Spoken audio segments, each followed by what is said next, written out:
आपण काळजी करू नका, देवेंद्रजींच्या नेतृत्वाखाली महाराष्ट्र थांबणार नाही।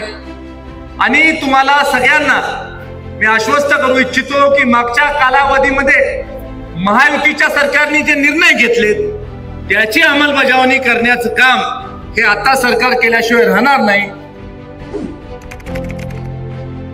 की 2005च्या नंतर ज्या शिक्षकांची भरती झालेली आहे त्यांना जुनी पेन्शन योजना लागू करण्याबद्दल सकारात्मक निर्णय झाला होता, त्याची अंमलबजावणी करण्याचं काम हे निश्चित स्वरूपी आमचं सरकार येणाऱ्या काळामध्ये करेल, एवढं मी आपल्याला आश्वस्त करू इच्छितो।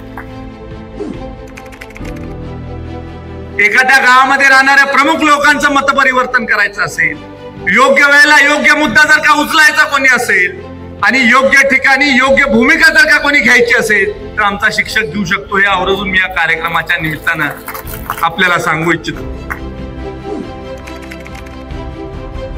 ज्या परिसरामध्ये पिण्याच्या पाण्याची टंचाई होती त्या परिसरामध्ये शेतीला पाणी उपलब्ध करून देण्याचा एक मोठा विचार मनामध्ये घेऊन या राज्याला एक खंबीर असं नेतृत्व आदरणीय जयकुमार भाऊंच्या नेतृत्वाने इथं मिळालेलं आणि त्यामुळे या जयकुमार भाऊंच्या हस्ते हा कार्यक्रम होतो, याला विशेष महत्व आहे।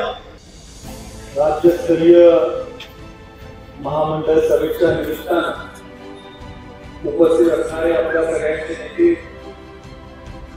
राज्याचे ग्रामविकास मंत्री आदरणीय आमदार जयकुमार भाऊ, कार्यक्रमाला आवर्जून उपस्थित असणारे माजी खासदार आणि सगळ्यांचं लोकप्रिय असं नेतृत्व आदरणीय रणजितदादा, ज्याने आता मार्गदर्शन केलं ते आदरणीय मनोज दादा, आमचे सहकारी मित्र आदरणीय आमदार सचिन दादा, त्यांच्या नेतृत्वाखाली आज ही भव्य अशी महामंडळ सभा आयोजित करण्यात आली। ते आमचे गुरुवर्य आदरणीय संभाजीराव तात्या, कार्यक्रमाला ज्यांनी आर्थिक पाठबळ दिलं ते आदरणीय पाटील साहेब, कार्यक्रमाला उपस्थित असणारे माणिकराव दादा, मोठ्या संख्येने उपस्थित असणारे सगळे माझे शिक्षक बांधव, महाराष्ट्राच्या कानाकोपऱ्यामधून आपण आज इथं आल्याबद्दल आपल्याकडे मनपूर्वक आभार मानतो। आज अत्यंत मोठा असा समारंभ आयोजित करण्यात आणि हा समारंभ आयोजित करत असताना राज्याचे नेते आदरणीय जयकुमार भाऊ आणि शालेय शिक्षण मंत्री आदरणीय दादाराव भुसे साहेब यांना देखील आयोजित करण्याच्या बाबतीमधलं काम आपण केलं। काही कारणांनी आपले शालेय शिक्षण मंत्री साहेब येऊ शकले नाहीत, पण निश्चित स्वरूपी आजच्या सभेमधला जो वृत्तांत आहे तो वृत्तांत आदरणीय जयकुमार भाऊ हा राज्याच्या मंत्रिमंडळाच्या बैठकीत किंवा वेळ मिळेल तसा राज्याच्या शालेय शिक्षण मंत्र्यांच्या समोर मांडतील। आपल्या राज्यामध्ये प्राथमिक शिक्षकांचा समाज घडवण्यामध्ये मोठा वाटा आहे आणि सातत्यानं जो प्रश्न आपल्या समोर मांडण्यात येतो किंवा सातत्यानं ज्या प्रश्नाचं ओवापोह चर्चा ही होत असते ती म्हणजे 1 नोव्हेंबर 2005 नंतर ज्या शिक्षकांची भरती झालेली आहे त्यांना जुनी पेन्शन योजना लागू झाली पाहिजे। आपण काळजी करू नका, देवेंद्रजींच्या नेतृत्वाखाली महाराष्ट्र थांबणार नाही। आणि तुम्हाला सगळ्यांना मी आश्वस्त करू इच्छितो की मागच्या कालावधीमध्ये महायुतीच्या सरकारने जे निर्णय घेतलेत त्याची अंमलबजावणी करण्याचं काम हे आता सरकार केल्याशिवाय राहणार नाही।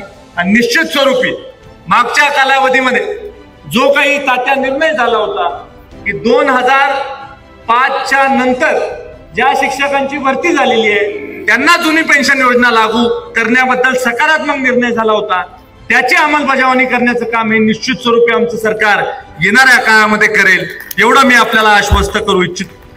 आपण मुख्याध्यापकांच्या सेवा ज्येष्ठत्वाच्या बद्दलचा एक मुद्दा देखील इथं मांडला, अत्यंत महत्वाचा मुद्दा आहे। निश्चित स्वरूपी 50% जे राहिलेलं आहे त्याचा देखील निकाल येणाऱ्या काळामध्ये तात्या कसा आपल्याला लावता येईल याच्याबद्दल आपण निश्चित स्वरूपी सकारात्मक राहू। मी आदरणीय जयकुमार भाऊंना विनंती करू इच्छितो की आपल्या प्राथमिक शाळा ज्या आहेत यांना अद्ययावत करण्याच्या बाबतीमधलं काम सरकारच्या माध्यमातून होणं गरजेचं आहे। तिथं आपल्याला वायफाय देणं गरजेचं आहे, तिथं त्यांना ई क्लासरूम देणं आपण गरजेचं आहे, तिथं त्यांना चांगलं इन्फ्रास्ट्रक्चर आपण देणं गरजेचं आहे, तिथं शिक्षकांना चांगले शिकवण्याच्या बाबतीमधली परिस्थिती निर्माण करून देण्याचं काम हे महाराष्ट्र सरकारच्या वतीनं होणं हे अत्यंत गरजेचं आहे। हे आवर्जून मी भाऊंना विनंती करतो। आदरणीय तात्यांचे माझे खूप जुने संबंध आहेत। शिक्षकांनी पाठिंबा दिल्यानंतर काय असतं आणि नाही दिल्यानंतर काय असतं हे मला कार्यकर्ता म्हणून माहित आहे, आणि त्यामुळे प्रत्येक विधानसभा मतदारसंघामध्ये शिक्षकांचा रोल काय, शिक्षक काय करू शकतात हे तात्यांपेक्षा भारी मी इथं सांगू शकतो। फक्त आता गर्दी जास्त आहे आणि काहीतरी बोललो तर मग त्याची उद्या बातमी व्हायला नको, पण आपण कधी खाजगीत बसूया आणि त्यामुळे तुम्ही काय करू शकता, तुमची क्षमता काय त्याच्याविषयी मी आवर्जून तुम्हाला सांगू इच्छितो। एखाद्या गावाचं मतपरिवर्तन करायचं असेल, एखाद्या गावामध्ये राहणाऱ्या प्रमुख लोकांचं मतपरिवर्तन करायचं असेल, योग्य वेळेला योग्य मुद्दा जर का उचलायचा कोणी असेल आणि योग्य ठिकाणी योग्य भूमिका जर का कोणी घ्यायची असेल तर आमचा शिक्षक घेऊ शकतो। हे आवर्जून मी या कार्यक्रमाच्या निमित्तानं आपल्याला सांगू इच्छितो। मगाशी मी सहज तात्यांना विचारलं, मंत्री महोदय यायला थोडासा उशीर होता तोपर्यंत तात्यांशी चर्चा करायचा योग मला मिळाला। तात्यांना म्हटलं, तात्या काय आपली क्रमवारी काय कार्यक्रमाची? तात्या म्हटले, काय नाही, शांततेत कार्यक्रम होणार आहे आणि पहिल्यांदा माझी अध्यक्ष म्हणून निवड करून टाकायची आणि तो ठराव मांडणार, त्या ठरावाला मान्यता दिल्यावर पुढचा कार्यक्रम चालू होणार। माझ्या 2 मिनिटे एकदम डोक्यात आलं की म्हटलं, प्राथमिक शिक्षक बँकेची बातमी आपण वाचतो, खुर्च्या पडल्या आणि काय पडलं, म्हटलं बाजूला जरा बसूया, म्हटलं की जरा वातावरण बघूयात। पण परत सगळं खेळीमेळीचं वातावरण आहे लक्षात आल्यानंतर तात्या तुमच्यावर शिक्षकांचा जीव आहे हे देखील या कार्यक्रमाच्या निमित्तानं माझ्या लक्षात आलं। आणि आदरणीय भाऊ, आजचा हा जो समारंभ आहे या समारंभामध्ये शिक्षकांचे प्रश्न तुमच्या समोर मांडणं हे तर त्यांचं कार्यकर्तृत्व होतच किंवा ते त्यांचं काम होतच, त्याच्यापेक्षा एक मोठा याच्यामध्ये दडलेला अजेंडा आहे आणि तो अजेंडा असा आहे की शिक्षकांसाठी अनेक वर्ष काम आदरणीय तात्यांनी केलेलं आहे। शिक्षकांसाठी तात्या झटलेले आहेत आणि कुठेतरी तात्यांना इकडे सरकारीचं डोक्यात दिसतंय अशा पद्धतीचं तात्यांचं बोलणं हे तात्या मला जवळ बसल्यानंतर लक्षात आलं। आणि त्यामुळे भाऊ आपण चौघांनी पण शिफारस करूया की अत्यंत कामाचा माणूस आहे आणि राजकीय कुठेतरी संधी जर का मिळाली तर आणखीन चांगल्या पद्धतीने काम करू शकतील, शिक्षकांचे प्रश्न चांगल्या पद्धतीने मांडू शकतील आणि त्यातल्या त्यात आमच्याच मतदारसंघातला माणूस आहे त्यामुळे कामात काम होऊन जाईल अशा पद्धतीचं या कार्यक्रमाच्या निमित्तानं तात्या आपल्याला सांगतो, आपल्या मनामधली जी इच्छा आहे तृप्त, ती इच्छा पूर्ण करण्यासाठी आम्ही नक्की सगळेजण मिळून प्रयत्न करू एवढा आवर्जून या कार्यक्रमाच्या निमित्तानं सांगतो। आज खरं तर आपण प्रमुख पाहुण्याची चांगली निवड केली। आदरणीय जयकुमार भाऊ जे आज महाराष्ट्राच्या ग्रामविकास खात्याला नेतृत्व देतात त्यांना आपण प्रमुख पाहुणे म्हणून इथं बोलवलं आणि स्वतः जीवनामध्ये संघर्ष करत असताना आपल्या बरोबरच्या लोकांना आपल्या बरोबर नेत या परिसराचा विकास करण्याच्या बाबतीमधली एक चोख भूमिका घेऊन ज्या परिसरामध्ये पिण्याच्या पाण्याची टंचाई होती त्या परिसरामध्ये शेतीला पाणी उपलब्ध करून देण्याचा एक मोठा विचार मनामध्ये घेऊन या राज्याला एक खंबीर असं नेतृत्व आदरणीय जयकुमार भाऊंच्या नेतृत्वाने इथं मिळालेलं आणि त्यामुळे या जयकुमार भाऊंच्या हस्ते हा कार्यक्रम होतो, याला विशेष महत्व आहे।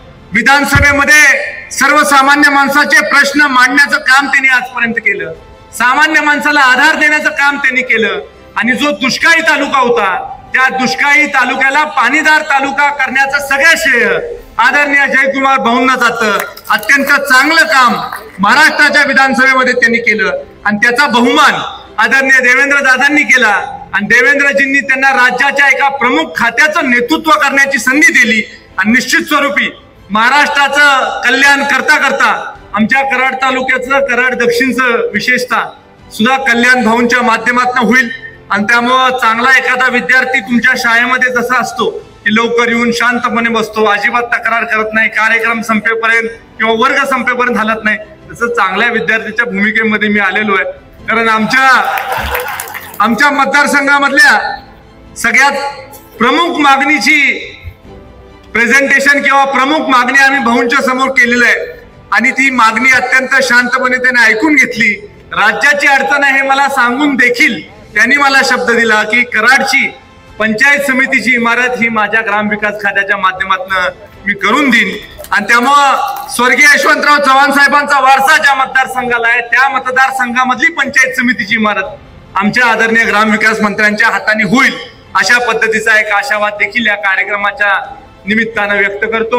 आमदार सुद्धा सगळे कसे ओळीने बसलेत बघा, त्याचं सुद्धा कारण आहे.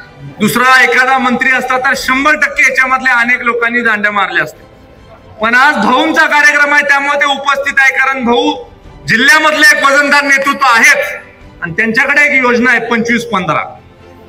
ती 25-15 योजनेमधनं जर का आम्हाला पैसे आमदारांना मिळाले तर मतदारसंघामध्ये सोय होते, कार्यक्रम चांगल्या पद्धतीनं लोकांपर्यंत पोहोचण्याचा होतो, लोकांचे दळणवळणाचे प्रश्न सुटतात.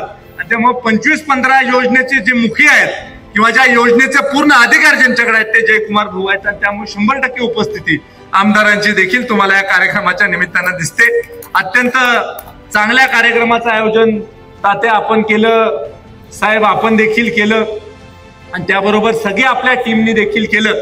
आणि निश्चित स्वरूपी आज तुम्हाला तात्यांच्या वतीनं मी एक शब्द देतो, तात्यांचं जर का प्रमोशन झालं तर ती जागा जी रिक्त होईल ती सर्वसामान्य शिक्षकाला तात्या देऊन टाकतील, हे देखील मी तात्यांच्या वतीनं तिथं व्यक्त करतो आणि माझे 2 शब्द संपवतो. जय हिंद, जय महाराष्ट्र.